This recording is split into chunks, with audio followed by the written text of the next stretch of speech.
नमस्कार दोस्तों। और आज हम लोग बात करेंगे मुजफ्फरपुर सिटी के बारे में। और मैं मैप के माध्यम से भी मैं बहुत सारी डिटेल्स में भी अभी आप लोगों से बात करना चाहता हूँ कि कैसे इस शहर को विकसित किया जा सकता है।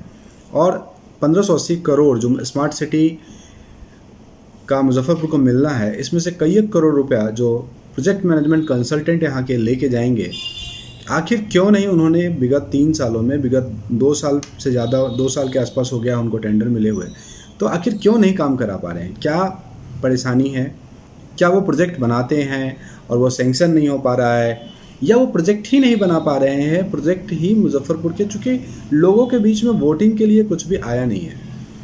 अगर आप देखेंगे कि जब स्मार्ट सिटी का जो जागरूकता कार्यक्रम हुआ था, उसके बाद कुछ भी वोटिंग के लिए नहीं आया है। इस परिवेश में क्या हम लोग मान लें कि मुजफ्फरपुर स्मार्ट सिटी लिमिटेड के अंदर जो वोटिंग का काम था, उसके होने के बाद कोई भी ऐसा प्रोजेक्ट नहीं बनाया गया है, जनता के बीच शेयर नहीं किया गया है।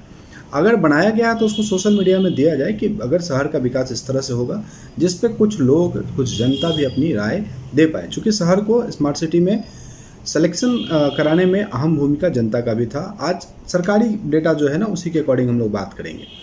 और मानसून आने वाला है, तो क्या मुजफ्फरपुर शहर इस बार भी डूबेगा? चूँकि इस साल भी ये लो सेंटर्ड डिस्ट्रिक्ट है, या जो शहरी क्षेत्र है इसका सेंटर डाउन है। तो यहाँ जो ड्रेनेज सिस्टम होना है, वो अंडरग्राउंड ड्रेनेज सिस्टम बनाने की ज़रूरत है। इस तरह से जो नाला निर्माण किया जा रहा है, शायद इससे नहीं हो पाएगा। तो विशेष हम लोग अभी बात करते हैं क्या प्रोजेक्ट था, कैसे है, क्या हमारा है जिला। लोग हिस्ट्री की बात कर लेते हैं, थोड़ा सा हिस्ट्री की बात करते हैं मुजफ्फरपुर शहर के बारे में। तो ये जो मुजफ्फरपुर शहर है, इसको कहा जाता है कि द लैंड ऑफ लीची। और 1860 में जैसा कि ये बना है, एक छोटा सा, और मैंने डेटाबेस कलेक्ट किया है। हो सकता है इसमें कुछ त्रुटि भी हो, इसके लिए आप लोगों से माफ़ी चाहेंगे। मेरा एक प्रयास है कि हम लोग अपने शहर को बहुत बेहतर तरीके से जानें। और मुजफ्फरपुर को कहा जाता है gateway of Nepal and it's gateway of Sitamarhi and Mahavir Vaishali. मतलब वैशाली का जो धरती है, उसका गेटवे कहा जा रहा है। नेपाल जाने के लिए भी मुजफ्फरपुर होकर के लोग इस्तेमाल करते हैं। तो आप देख सकते हैं कि ये जो मुजफ्फरपुर का नगर निगम है, ये इसका जो क्षेत्र है, इसको आप ये क्लियरली स्क्रीन पे देख सकते हैं। पॉपुलेशन कितना है, पॉपुलेशन डेंसिटी क्या है, और एग्रो बेस्ड इकोनॉमी है यहाँ पे, जिसमें बनाना, रोजेस, मैरीगोल्ड, जैस्मीन। साथ साथ हम लोग जो मेन हमारा जो प्रोडक्शन है, वो लीची है, जो 1/3 ऑफ द एंटायर कंट्री का 1/3 हम लोग यहाँ से करते हैं।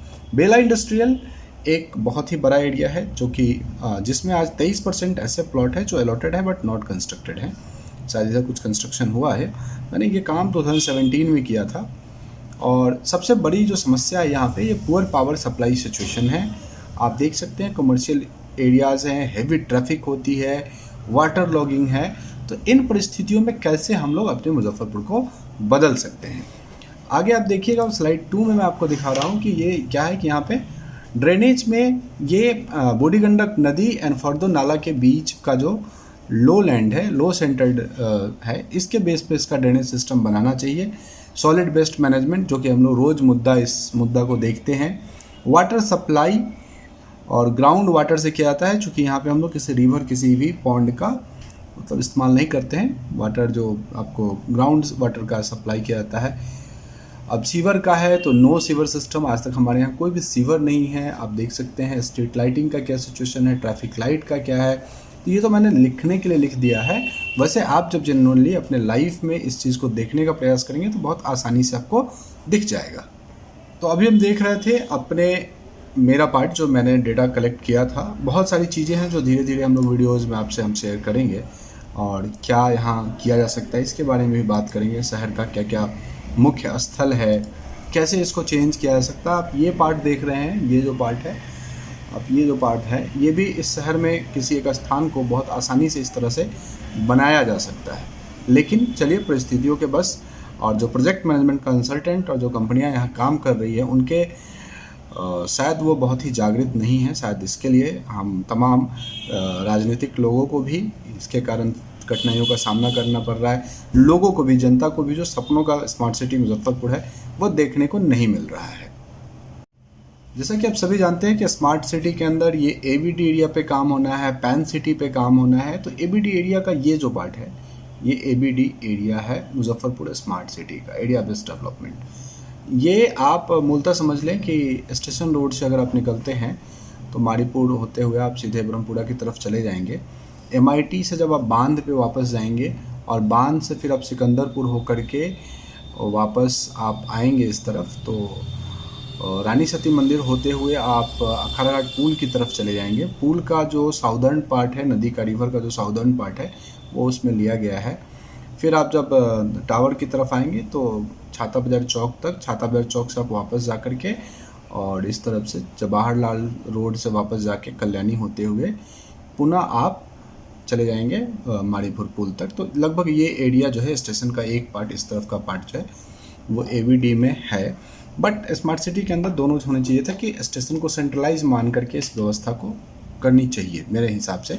शायद इस पर प्रोजेक्ट मैनेजमेंट कंसल्टेंट दोबारा काम करे तो कुछ इसमें सुधार हो पाए। तो यही वो एरिया है जिसको दिखाया गया है, इसके अंदर ही वो ABD एरिया आपका आता है। फिर पैन सिटी डेवलपमेंट है जिसमें विभिन्न तरह का काम है। ये जो मैं आपको दिखा रहा हूँ ये बिल्कुल स्मार्ट सिटी जो गवर्नमेंट का वो जो सबमिट हुआ है वो उसी तरह का मैप है। वाटर फ्लो क्या है ऑफ द एरियाज, आप देख सकते हैं कैसे कैसे वाटर फ्लो मुजफ्फरपुर डिस्ट्रिक्ट में किस किस तरफ पानी का ढाल है वो बताया गया है। तो ये तमाम चीज़ें बहुत आसानी से वेबसाइट पे भी उपलब्ध है, सरकार ने भी कराई है। अब आप इस स्क्रीन को देखने के बाद आपको लगेगा कि कितना बदल सकता है हमारा मुजफ्फरपुर, और बनाने वालों ने, जिसने भी ये प्रोजेक्ट बनाया है, काबिल तारीफ़ है। लेकिन अगर धरातल पे आ जाए तो आप ये देख रहे हैं, ये जो एक नंबर जो पिक्चर आपको दिख रहा है, इसके नीचे आप देखिए concept of integrated railway station and bus terminal. मतलब इमली चट्टी बस स्टैंड और रेलवे स्टेशन को इंटीग्रेट करके एक बनाने की बात यहाँ की गई है। ये आपका कुछ इस तरह से ट्रैफिक लाइट्स, और आप इसके नीचे देखिएगा redesigning of road, station and junction. अब और ये जो है डेवलपमेंट ऑफ, अब ये तो बंद ही हो गया है शायद, वो रेलवे का जो फैक्ट्री था उसको रीडेवलप करने की बात उस समय हुई थी। और फिर आपको एक्सपेंशन होना था जो माल गोदाम की तरफ से जो जगह है रेलवे स्टेशन पे, डेवलपमेंट ऑफ पब्लिक टॉयलेट्स, इस तरह की कई सारी रिनोवेशन की बात भी यहाँ की गई है। आप समझिए कि इस तरह से अगर सिटी को डेवलप किया जाए तो आपको भी गर्व होगा मेरा मुजफ्फरपुर कहने पे। लेकिन एक पर्टिकुलर कंपनी को हम टेंडर करते हैं और पता नहीं कंपनी कार्यरत कैसे है, कैसे काम कर रही है, इसका सोचना हमारे पास नहीं है। तो यह है वो सपनों का स्मार्ट सिटी देख रहे हैं हम। ये आप अगला मैप देखिए किस तरह से इसको डेवलप करने की बात हो रही है। ये आपको है 1 तो renovation of CBD area of Sutapatti market and लाठी मार्केट। मतलब ये आपका जो इस्लामपुर है और सूतापट्टी को इसको रिनोवेट करने की बात हो रही है। सेकंड आपको बस स्टैंड को रिनोवेट करने की बात हो रही है, कमर्शियल एरियाज़ को। थर्ड में आपको यहाँ देखेंगे कि आप स्किल डेवलपमेंट की बात हो रही है कि म्यूनसिपल मार्केट्स वगैरह बना करके मतलब डेवलपमेंट ऑफ कमर्शियल एरियाज़ होगा।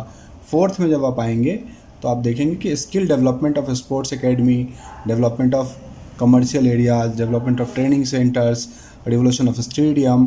तो इस तरह से कई एक ऐसे चीज़ हैं जो कि इसमें होना था। लेकिन शायद अब मुझे तो ये लगता है कि एक बहुत ही अच्छा विज़न है इस सिटी को बनाने का। अब यह कार्यरत क्यों नहीं हो पा रहा है, तो कहीं ना कहीं इसमें सिर्फ जनप्रतिनिधि जिम्मेवार नहीं है। जिन कंपनियों को इसका टेंडर दिया गया है शायद अब उनसे बहुत कड़े होकर के पूछने की ज़रूरत है कि हम लोग मुजफ्फरपुर, हमारा जो प्यारा मुजफ्फरपुर है वह क्यों नहीं बन पा रहा है। आप यहाँ देख लीजिएगा कि ये छठ पूजा का घाट है, यहाँ दिखाया गया बांध रोड। ये जो मैं बात कर रहा था, आप जब उधर से आएंगे ना, बूढ़ी गंडक का ये बांध है। आप जब MIT की तरफ से बांध पाएंगे तो ये सीन आपको देखने को, ये चीज़ें मिलेंगी आपको। इन घाट का भी डेवलपमेंट होना था, आपको लेक एज डेवलपमेंट था। ये वही सपनों का सिकंदरपुर मन। तो हम लोग देख रहे हैं, अभी आप बिल्कुल देखिए कि ये वही है जो सपनों का, ये रिवर फ्रंट का पार्ट है। आप देख सकते हैं कि किस तरह से इसको डेवलप करना है, धोबी घाट रोड को। तो इसमें तो थोड़ा सा काम अभी चल रहा है दूसरे, तो धीरे धीरे ये चीज़ें ये डेवलप हो रहा है। बट इसके साथ अगर लेक का एज डेवलपमेंट का भी कार्य हो जाता, और ये आप देखेंगे तो सिर्फ रोड बनाने से नहीं होगा। सिकंदरपुर मन, इसी के सौंदर्यीकरण की बात हम कहते हैं। तो अब देखिएगा ये 2 नंबर है और ये 2 नंबर है। तो ये 2 नंबर अगर ये पूरा काम एक साथ हो जाए तो शहर स्वर्ग बन जाएगा। और देन वी कैन से कि आई प्राउड ऑन मेरा मुजफ्फरपुर। तो सबसे पहले हम लोग मेरा मुजफ्फरपुर एक वर्ड है जिसको प्रमोट कर सकते हैं। और हम लोगों को शायद अब आवाज़ इसलिए उठानी चाहिए कि जो भी कंपनियां आई हैं उनको काम करना चाहिए यहाँ पे, और अगर कहीं किसी की भी लापरवाही इसमें है तो उस पर कार्रवाई होनी चाहिए। यही मेरा आप लोगों से आग्रह है। ये 10 मिनट का लगभग वीडियो बन गया है, बहुत लंबा प्रोजेक्ट है ये। किसी अगले वीडियो में हम लोग इसको शेयर करेंगे। धन्यवाद।